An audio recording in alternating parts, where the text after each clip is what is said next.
Hello दोस्तों, Bharat coders में आपका स्वागत है। लास्ट वीडियो में हमने कवर किया था what is aggregate functions and MySQL में कितने type of aggregate functions available है। अगर अभी तक आपने लास्ट वीडियो नहीं देखा है तो मैं इस वीडियो के डिस्क्रिप्शन में लिंक प्रोवाइड कर दूंगा, आप जाकर देख सकते हैं।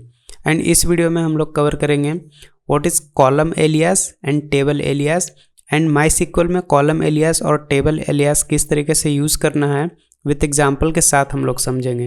अगर अभी तक आपने इस चैनल को सब्सक्राइब नहीं किया है please make sure to subscribe this channel. Okay, now we will see the examples of column alias and table alias. Column alias क्या होता है? उसके लिए सबसे पहले मैं शो टेबल्स करके मैं दिखा देता हूँ। मेरा डेटाबेस में अभी टोटल 2 टेबल्स है, department table and employee table. अगर मैं कंटेंट दिखाऊँ मेरा डिपार्टमेंट टेबल में क्या है, then select star from department. आप देख सकते हो मेरे डिपार्टमेंट टेबल में 2 कॉलम है, department ID and department name, and total 3 रोज है। डिपार्टमेंट आईडी 1 उसका डिपार्टमेंट नेम एचआर है, डिपार्टमेंट आईडी 2 उसका एचआर डिपार्टमेंट नेम आईटी है, देन 3 एंड उसका डिपार्टमेंट नेम फाइनेंस है। इन द सेम वे मैं एम्प्लॉय टेबल का भी कंटेंट आपको शो कर देता हूँ। Select star from employee. आप देख सकते हो मेरे एम्प्लॉय टेबल में टोटल 4 कॉलम्स है, employee ID, employee name, salary and department ID. And अगर आप ध्यान दो, department ID employee table and department table दोनों में कॉमन है। डिपार्टमेंट आईडी कॉलम जो है दोनों टेबल में कॉमन है।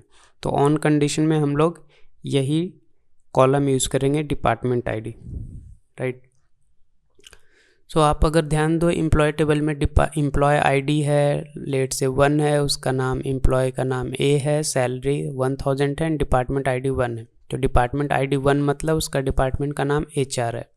देन सेम अगर सेकंड के लिए देखो, एम्प्लॉय आईडी 2 है, उसका नाम बी है, उसका सैलरी 1023 एंड डिपार्टमेंट आईडी 2 है, मतलब वो आईटी डिपार्टमेंट में या आईटी डिपार्टमेंट से बिलोंग करता है। Then in the same way इस तरीके से मेरे पास एम्प्लॉय टेबल में मेरा डेटा है, एम्प्लॉय का डेटा है एंड डिपार्टमेंट आईडी में डिपार्टमेंट का डेटा है।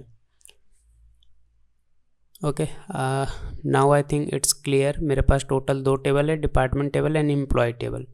अब हम लोग कुछ क्वेरी लिखेंगे, उसके हिसाब से हम लोग समझेंगे column alias and table alias क्या होता है। उसके पहले मैं एक नोट बता देना चाहता हूँ। ये नोट आप याद रख सकते हो, एज अ टिप है। Command to know which database currently I am using, मतलब अगर मैं अभी जानना चाहता हूँ कि मैं अभी करंटली कौन सा डेटाबेस यूज़ कर रहा हूँ, राइट।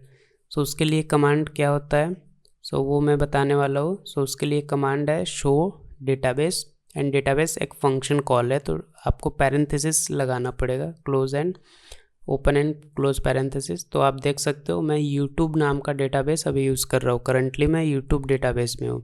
अगर मैं शो डेटाबेस करूँ तो मेरे पास टोटल इतने सारे डेटाबेस अवेलेबल है, उसमें से मैं यूट्यूब डेटाबेस करंटली यूज़ कर रहा हूँ। तो ये एक सिंपल टिप्स है, not related to columns alias and table alias. Now अब हम लोग स्टार्ट करेंगे column alias and table alias with solving one question. The question is write a query to show the total salary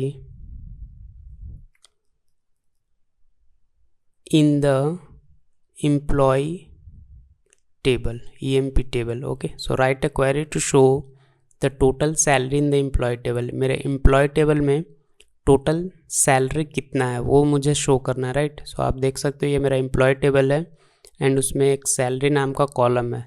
okay, तो ये salary नाम column में जितने भी डेटा है सब सारे सैलरी का सम करके मुझे दिखाना है कि एम्प्लॉय टेबल में टोटल सैलरी का सम क्या है। तो उसके लिए मैं क्वेरी लिखता हूँ, सेलेक्ट सम, एग्रीगेट फंक्शन यूज़ करूँगा सम, एंड सम किसका करना है, सैलरी कॉलम का, इसलिए salary from table name that is EMP। तो आप देख सकते हो ये सम ऑफ सैलरी एंड उसका टोटल सम ऑफ सैलरी आ गया। तो बट इस केस में देख सकते हो मेरा कॉलम का नाम क्या है, सम ऑफ सैलरी। ये प्रॉपर नेम नहीं है, राइट, ये सम रैंडम नेम जनरेट हुआ है सिस्टम के थ्रू। बट अगर मुझे चाहिए कि नहीं मैं कुछ प्रॉपर नाम देना चाहता हूँ, प्रॉपर नेम होना चाहिए मेरा इस कॉलम का, like total salary, right, total salary और लाइक डैट। उस केस में हम लोग कॉलम एलियास यूज़ करेंगे। तो सेम क्वेरी लिखूंगा, सेलेक्ट सम ऑफ सैलरी, उसके बाद एलियास दूंगा मतलब कॉलम का नाम as total underscore salary from table that is EMP। तो इस केस में क्या होगा, आउटपुट सेम मिलेगा 149779, बट आप कॉलम का नाम देखो, लास्ट क्वेरी में कॉलम नाम रैंडम जनरेट हुआ था सम ऑफ सैलरी, बट इस केस में एक प्रॉपर कॉलम नेम जनरेट हुआ है टोटल सैलरी, राइट। ये कैसे जनरेट हुआ है, with the help of column alias. As के बाद मैंने जो लिखा है एक स्पेस देने के बाद एज स्पेस टोटल सैलरी, तो टोटल सैलरी मेरा कॉलम का नाम हो गया जिसमें सम ऑफ सैलरी स्टोर होगा। आप विदाउट एज भी लिख सकते हो, ये शॉर्ट फॉर्म है, तो भी आपका सेम आउटपुट मिलेगा total underscore salary. So this is the column alias. Column alias मतलब किसी भी कॉलम को आप टेम्पररी नेम दे सकते हो, राइट। आप टेम्पररी नेम दे सकते हो किसी भी कॉलम का अपने हिसाब से। So now select sum of salary and let's say इस केस में मुझे एज टोटल स्पेस सैलरी, आप ध्यान दो ऊपर वाले क्वेरी में मैंने टोटल अंडरस्कोर सैलरी यूज़ किया था, बट मुझे अंडरस्कोर नहीं चाहिए, टोटल स्पेस सैलरी चाहिए, प्रॉपर नाम चाहिए फ्रॉम EMP। तो इस केस में अगर मैं इस क्वेरी को एग्जीक्यूट करूँ तो मुझे एरर मिलेगा, सिंटैक्स एरर है, क्योंकि आप जब भी स्पेस यूज़ करते हो कॉलम एलियास में तो आपको डबल कोट्स के अंदर उसको लिखना होता है, राइट। सो अब अगर यूज़ करूँ तो प्रॉपर कॉलम नेम आ रहा है टोटल अंडरस्कोर सैलरी। तो जब भी आप कॉलम एलियास यूज़ कर रहे हो एंड दो वर्ड के बीच में अगर आपको स्पेस चाहिए तो हमेशा आप डबल कोट्स में आप कॉलम एलियास दे सकते हो। नाउ अब हम लोग देखेंगे टेबल एलियास क्या होता है। So select department name, employee name, then आप देखो एम्प्लॉय नेम मुझे कहाँ से मिलेगा, एम्प्लॉय टेबल से। ई नेम कॉलम का नाम है and department name department table से मिलेगा, मतलब दोनों टेबल को मुझे ज्वाइन करना पड़ेगा, राइट। मुझे इस क्वेरी में डिपार्टमेंट टेबल से भी डेटा चाहिए, एम्प्लॉय टेबल से भी डेटा चाहिए, तो मैं ज्वाइन करूँगा। Select department name, E name and salary from EMP space E join department space D on E.department ID is equal to D.department ID। Okay, तो मुझे करेक्ट डेटा मिल रहा है, department name, employee name and salary. But इस case में आप ध्यान दो जो मैंने क्वेरी लिखा है, पहले हम लोग आउटपुट देख लेते हैं। So department name let's HR, employee का नाम A है, उसका सैलरी 1000 है। डिपार्टमेंट नेम IT, एम्प्लॉय का नाम B है, उसका सैलरी 1023, राइट। इस वे में आ रहा है आउटपुट, दैट इज़ करेक्ट। तो आप देखो यहाँ पे फ्रॉम EMP उसके बाद स्पेस E लिखा है। ई का मतलब क्या है, एक टेबल का एलियास है। जैसे EMP टेबल के लिए मैंने एक शॉर्ट फॉर्म दे दिया E and department DEPT table के लिए D लिख दिया है, तो ये एलियास हो गया, टेबल एलियास। अब जहाँ भी मुझे एम्प्लॉय टेबल का यूज़ रहेगा मैं वहाँ पे डायरेक्टली E लिख सकता हूँ एंड डिपार्टमेंट टेबल की जगह D लिख सकता हूँ। जैसे आप ऑन कंडीशन में देख रहे हो E.department ID, E डॉट मतलब EMP टेबल को रिप्रेजेंट कर रहा है, तो E.department ID मतलब EMP टेबल का डिपार्टमेंट ID कॉलम। सो आप अगर देखो EMP डिपार्टमेंट टेबल में, एम्प्लॉय टेबल में, EMP टेबल में डिपार्टमेंट ID, तो EMP टेबल को मैंने एलियास दिया है E, तो E.department ID and department table को एलियास दिया है D, तो D.department ID।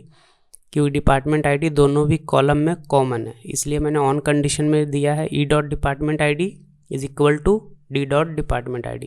So this is the table alias. This is how you can use the table alias in the MySQL. So I hope you like the video, and if you like the video please don't forget to like, share and subscribe the channel. So this is all about the table alias in MySQL। आप MySQL में table alias and column alias इस तरीके से use कर सकते हो। सो अगर आपको ये वीडियो पसंद आया so please don't forget to like, share and subscribe the channel. And अगर आप इस चैनल पर नए हो, अभी तक टेलीग्राम ग्रुप ज्वाइन नहीं किया है, सो मैं इस वीडियो के डिस्क्रिप्शन में टेलीग्राम ग्रुप का लिंक प्रोवाइड कर दूँगा, आप जाकर ज्वाइन कर सकते हो।